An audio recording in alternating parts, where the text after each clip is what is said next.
everyone. This is your old chief quizzer himself, Joe Kelly, presenting America's famous Quiz Kids.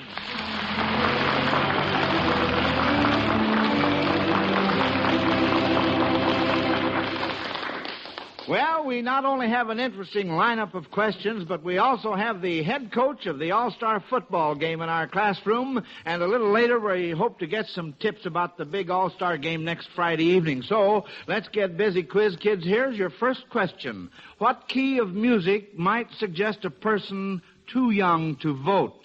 And while you and our listeners are thinking about that one, we'll have roll call. Joel? I'm Joel Kupperman. I'm 14 years old, and I'm a junior at Roosevelt High School. Patrick? I'm Patrick Owen Conlon. I'm 13 years old, and in the fall I'll be a freshman at Calumet High School in Chicago. Frankie? I'm Frankie Vanderplug. I'm 6 years old, and I'm at 1B at the Mount Vernon School, Chicago, Illinois. Harvey? I'm Harvey Deitch. I'm 7 years old. I go to Edinburgh School, and I'm in grade 3B. And Lonnie? I'm Lonnie Lundy. I'm 14 years old, and in the fall I'll be a sophomore at Maine Township High School in Park Ridge, Illinois. Well, now, there's a roll call. That's our panel. Incidentally, I want to tell you folks out there that as of last week, Lonnie became an uncle. Now, Lonnie, would you bring us up to date on that?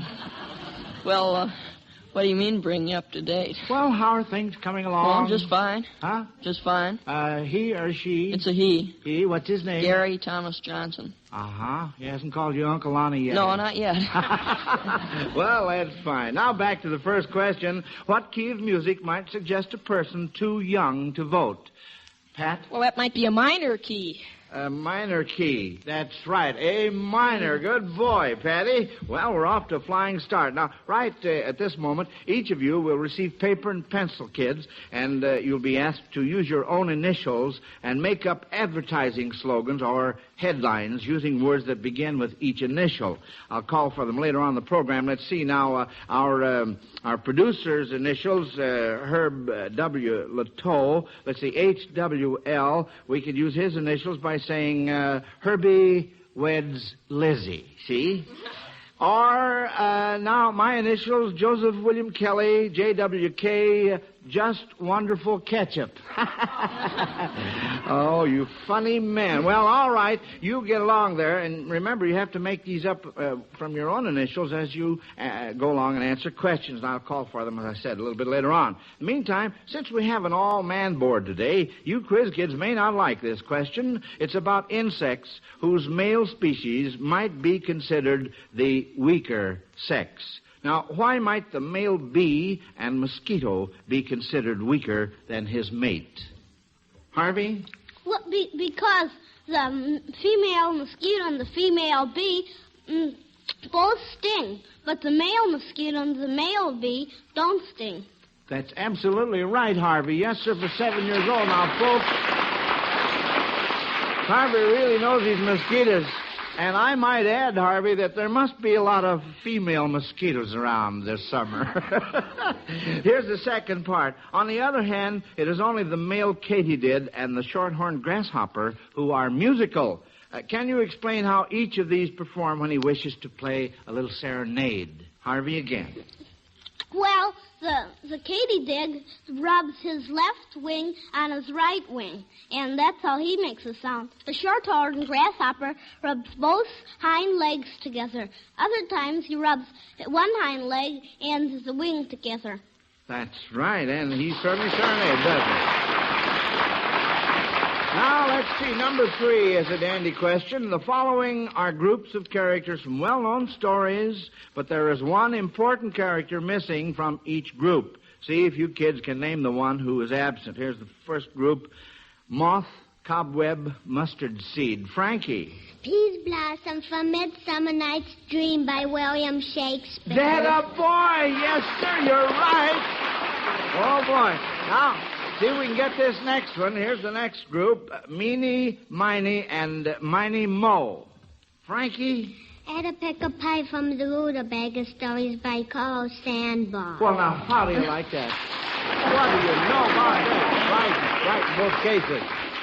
You know, kids, since certain classes of our naval vessels are named for states, cities, and birds, which type of vessel would each of these following songs suggest? Now, try to get 2 out of 3. Here's the first one.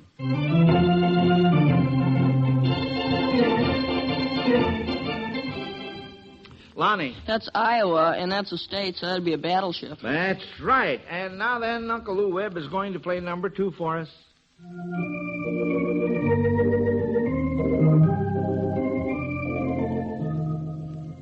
Patrick? Well, that's Only a Bird in a Gilded Cage. So?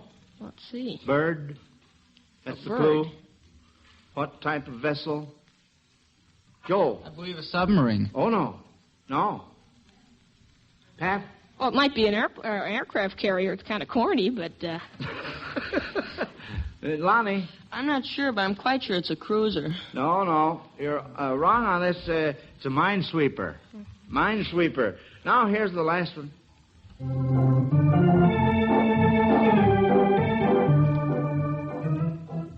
Lonnie? Well, the song is Sioux City, Sioux. That would be a city. Yes? Let's see, I believe destroyers are named for cities. Well, now, wait a minute. Pat had I think it's a cruiser, isn't it? Cruiser, that's right. Both light and heavy cruisers are named for cities. Well, we only asked for 2 out of 3, and you gave me 2 out of 3. Now then, kids, if a fortune teller, instead of reading tea leaves, told her fortunes by piecing together the letters in chemical symbols, what would she see in your future in these instances? First, she has vanadium, oxygen, yttrium, argon, and germanium. Pat? Well, let's see. Vanadium is VA. We'll skip that for a second then. What's the next one? Let's see. The next one was oxygen. Well, that's O. O. And yttrium. Yttrium is IT. Is what? No. I am then. That's V is vanadium. Yes. And then O is oxygen. Right.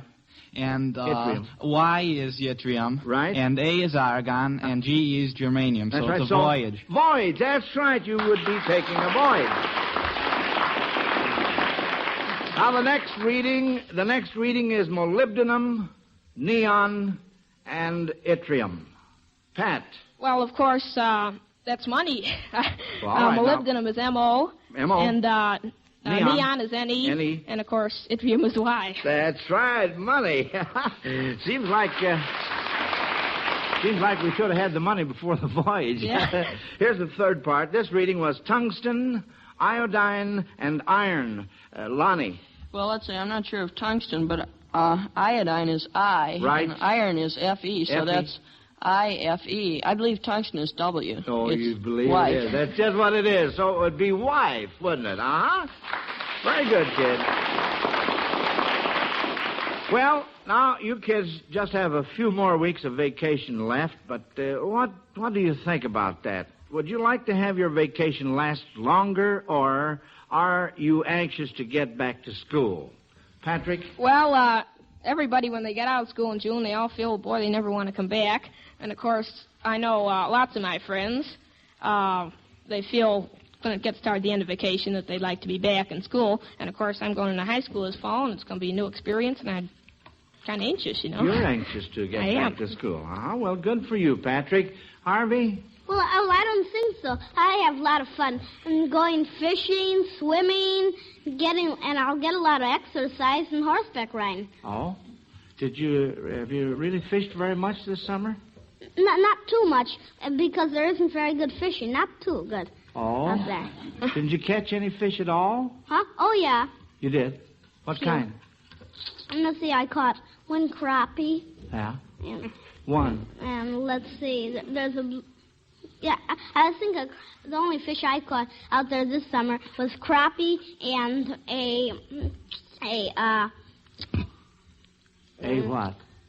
Well, yeah, One crappie and a little crappie and... Yeah, a little crappie. Oh. One little crappie. It was pretty, yeah. Well, all right. Well, that's beside the point. I'm glad you caught one anyway. Lonnie? There's another one. Well, I'm not particularly anxious for school to begin, but, I mean, school has its points, too. Yeah. And I kind of like it the way it is. If anything, though, I'd like the vacation length, and I certainly wouldn't want it cut anymore. Oh, you wouldn't, huh? Mm-hmm. All right, Joel? Well, very few kids I know are anxious to get back to school, and I'm no exception. I don't think I'd want the vacation lengthened because there's too much of a good thing, but it's just about right the way it is now. You're happy about the whole thing. Mm-hmm.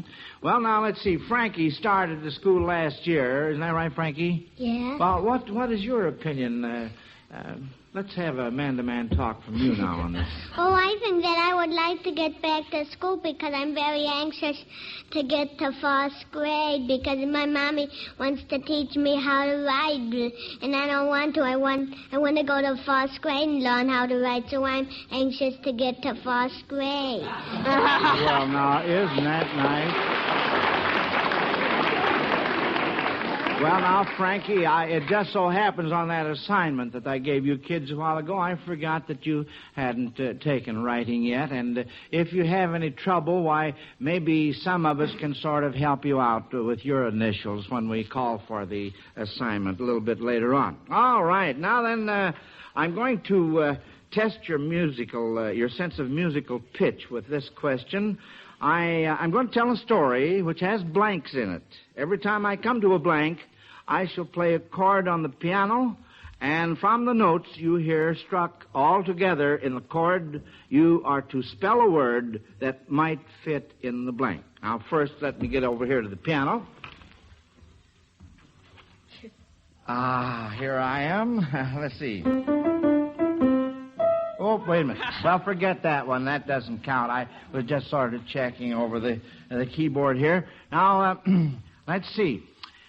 Harvey and Frankie went to the store to buy some candy, and they wanted candy bars. But when they counted their money, they said, we will have to get stick candy. We might as well... Now, wait just a minute. Here's where the blank comes in. We might as well... It. Bonnie? That's F-A-C-E, face it. That's right, that's a boy. Well, now, the boys were so alert, the clerk was surprised at their... Lonnie? That's A-G-E, age. Age, right again. Well... Now, on this last one, Uncle Lou Webb is going to help me out. He's going to join in on this at the organ while I'm at the piano here, and we're really going to throw a flock of notes all at once your way. This is going to be very difficult. So, Uncle Lou, now when I'm ready to press down on my notes, I'll count 3, and then we'll all go together, see? So, here is the end of our story. Harvey and Frankie took the long way home, and when they got there, they were... Oh, wait just a minute now. I forgot to count 3. Well, that's all right. Out is the last word, period. Lonnie? Well, the notes the organist played were G-E-G-D, but I didn't hear yours at the same time, so... You didn't? Well, now, wait a minute. Let's give it to him again, Lou. All right, now, are you all set? All right. How about that again? Oh, wait a minute. Now, Pat's got his hand up. Pat? Well, not much at getting pitches, but I can figure out that might be fagged out. F-A-G-G-E-D. Oh, you're right. That's right. F-A-G-G-E-D.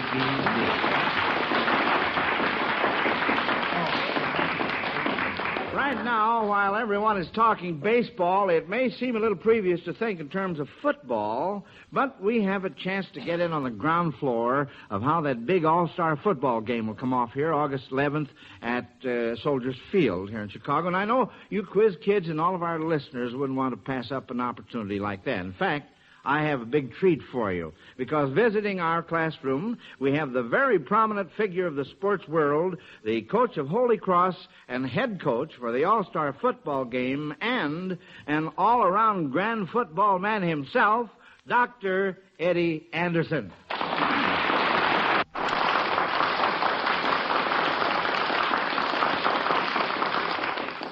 Thanks, Joe. I wouldn't miss this for anything, and I'm really getting a kick out of meeting you and these amazing quiz kids.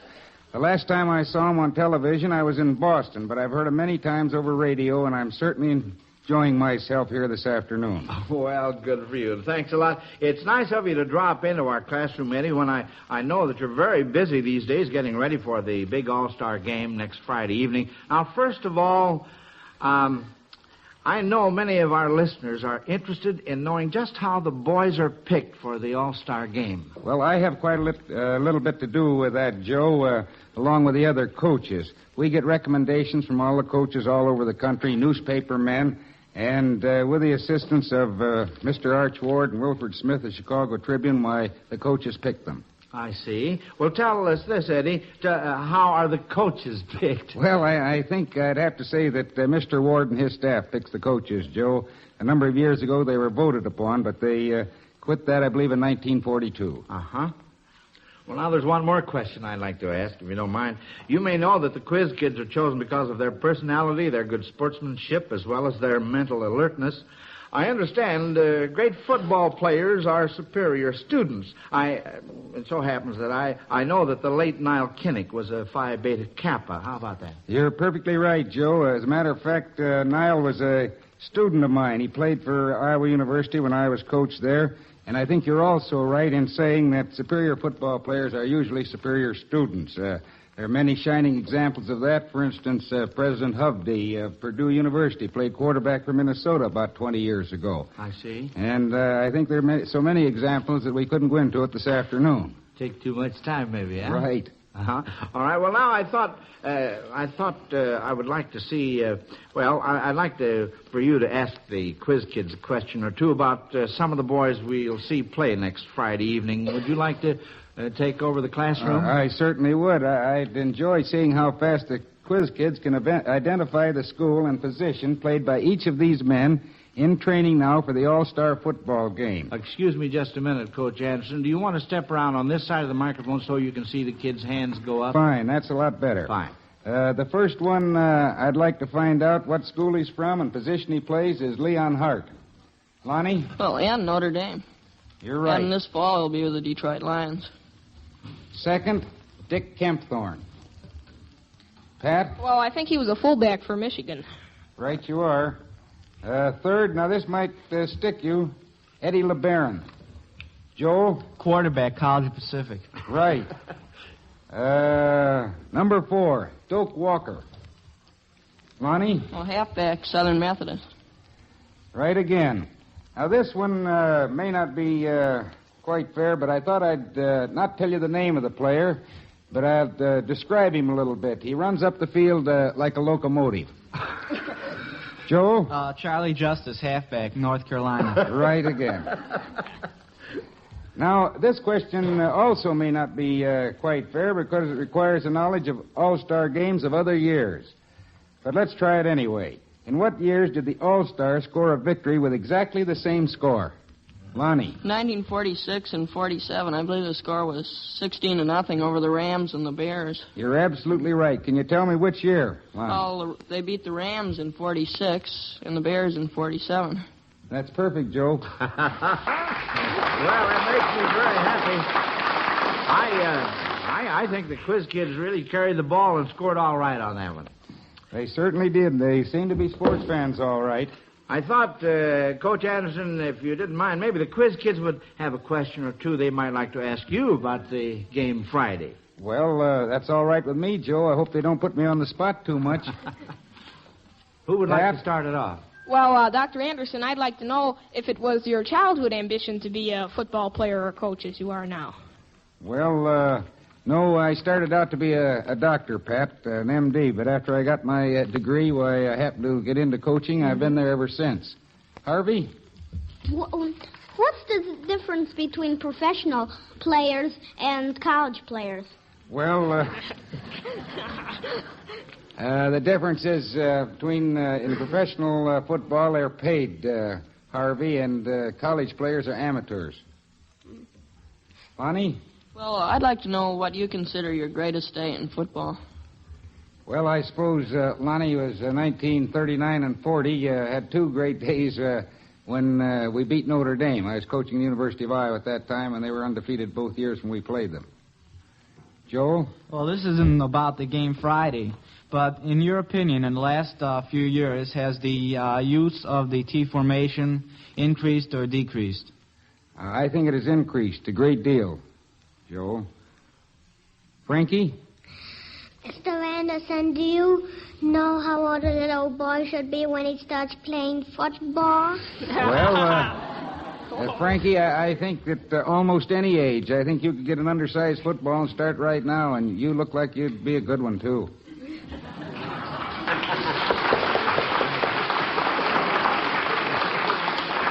Well, that was very, very interesting. Thank you very much, Dr. Eddie Anderson. We'll see you and your All-Stars on the field next Friday evening, and we wish you the very best of luck in the world.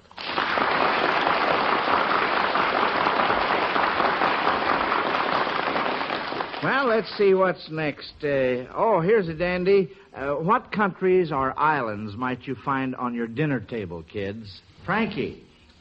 Well, at Thanksgiving you have a lot of turkey, and there's turkey, and that's in Asia, and you might find that on the map. Yes, you might at that Then now. there's Greece, and there might be Greece. Greece? Oh, yes. And then there's the Hawaiian Islands. They used to be called the Sandwich Islands, and you might find a sandwich on the table. Well, what do you know about that? Now, 6 years old. Can you think of any others, Frankie? Well, you might find China on the table. Oh, you most certainly would. That's cute. Pat? Well, this is kind of far-fetched, but if you didn't have anything on the table, you'd be hungry. Oh, now, Patrick, please. Well, that's all right, too. Pat, Lonnie? Well, you might have some green vegetables. That'd be Greenland. Oh, my goodness. Yes. Joel? Well, you'd certainly have air. You what? You'd certainly have air. Yes, you would. Oh. Well, Harvey, did you think of one? Yeah. What? Well, we might have chili on the table. Hey, that's right. Yeah, we might have chili in August, too. Oh, that's what we've been having. Well, now let's call for the assignment that I gave you earlier in the program. You quiz kids were to make up advertising slogans or headlines using the 3 initials of your names. And you had to work on this at the same time you've been answering questions. Let's see what you've done. Who would like to start this assignment business off? Lonnie? Well, mine aren't too good, and I don't have too many, but Well, here they it's are. all right. Let's hear them. Lies, claims Laura. Lexington Caves looted. And is for an advertising slogan, Louis Canned Lobsters. That's all right. That's very good, Lonnie. That's the idea, all right. Joel, what did you figure out? Well, my initials are a bit ill-assorted, so I didn't have much of a chance. And, let's see, I have 3. What are your initials, Joel? JJK. JJK. All right, let's hear what Jingle Jackpot captured with a K instead of a C. Oh. Jim Jones killed. Let's see. Jones joins kin. Well, that's all right, too, Joel. Now, let's see. Harvey, what'd you make up? I couldn't get anything out. I only got a sentence, and that is, I don't know, some foreign-like language. Well, now, what are your initials, by the way? Huh? What are your initials? H-E-D. H-E-D. So what did you think up? Well, I didn't think of any advertising or anything, or any headlines like that. Just a sentence. And even that's in a foreign language like. Oh, it is? Well, let's hear it. Foreign How language. is this? Well,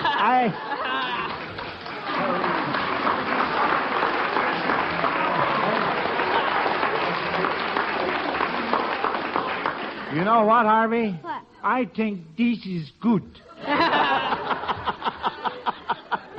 Patrick? Well, one for Harvey I was thinking of. Might be Harvey Eats Dinner, and mine I have Our Package Coffee. Well, let's see. Your initials are... P-O-C. P-O-C. Our Package Coffee, Our Potatoes Colossal, Pounds of Candy, and Pat Out Calling.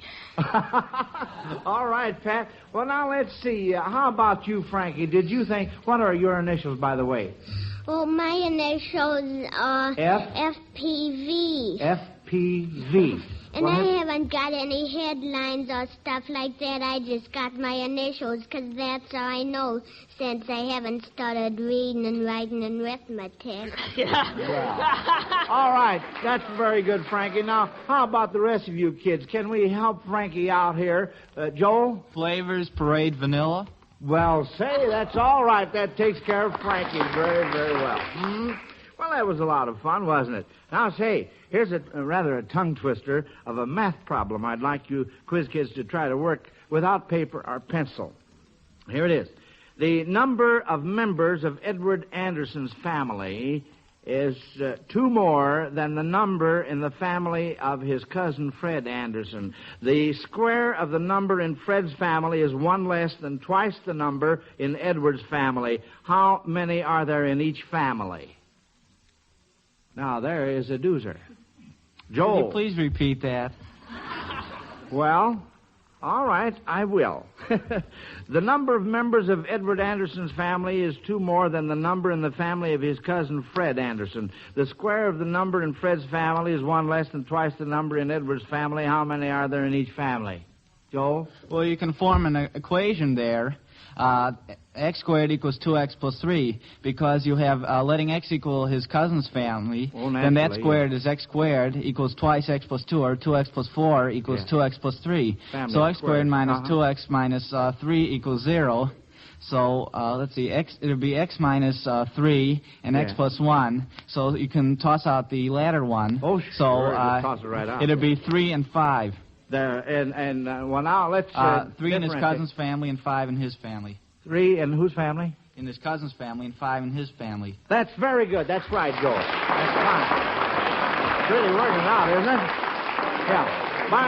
By the way, kids, real quick now, what is the family name? Real quick. Pat. Anderson. Anderson, that's right. I thought I'd try and catch you off guard. I wonder if they're related to Dr. Eddie Anderson, who was on our program this afternoon. Now then, let's see. There.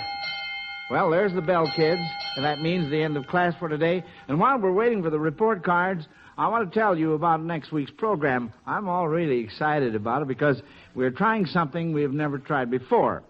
A board of quiz kids will compete with 5 representatives from the first United States International Trade Fair. Each of the adults to compete with the quiz kids is from a different country. In fact, we may have to have an interpreter present to help us out now and then, so be on hand, folks. This promises to be an impressive session with plenty of hilarity on the side. Now, let's see. Let's check over the scores here. Here are your grades, and we'll find out who wins today. Remember, whether you win or lose, you will each receive a $100 savings bond for your future education. Let's see. Now, as a group, you didn't miss any questions, and after taking into consideration your age as well as the number of questions you answered correctly, the final report is Lonnie was first, Frankie second, Joe, Pat, and Harvey tied for third. Well, now, how do you like that? So all 5 of you will be here next Sunday to enter our international competition, and we'll expect all of you listeners to be with us again, too. So until next Sunday, then, this is Joe Kelly dismissing the quiz kids. Goodbye, kids. Bye, Mr. Kelly.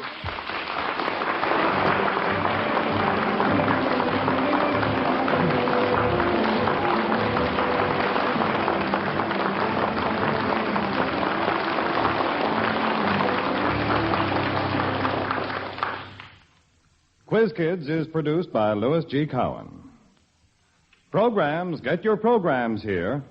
There's fun and excitement when Jack Parr asks the $64 questions on NBC tonight on Take It or Leave It. And there's a race between contestants to come up with the right answer first to the jackpot question. Then there's music with the thrilling voice of Kay Arman and the chorus under the direction of Emil Cote on the Pet Milk Show. Enjoy yourself. Stay tuned for 3 good mysteries, beginning with Cloak and Dagger on NBC. This is NBC, the national broadcasting company.